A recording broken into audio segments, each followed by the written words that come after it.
PM10 alle stelle nel veneziano, a Capodanno. Sensibilmente meglio a Chioggia grazie all'ordinanza antibotti del sindaco. La centralina ARPAV di via Bissuola ha registrato concentrazioni fino a 156 microgrammi per metro cubo d'aria, circa 3 volte il limite massimo. Confermato l'allerta arancione. Si attua tutti i giorni della settimana con 4 giorni consecutivi di superamento del valore limite consentito per il PM10, misurati o previsti in base alla condizione meteo. Permangono in vigore i livelli di allerta previsti dal 1 ottobre 2022 al 30 aprile prossimo. Con tutta probabilità l'impennata va posta in relazione con i botti.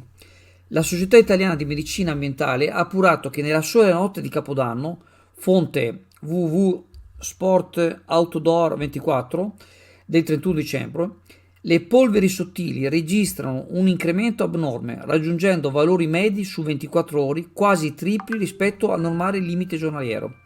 Nella prima ora dopo la mezzanotte, più 1900% rispetto ai valori massimi di legge. Prendendo in esame una singola città di medie dimensioni, i fuochi d'artificio esplosi nella sola notte di Capodanno possono arrivare a produrre emissioni nocive pari a quelle delle attività annuali di 120 inceneritori di rifiuti.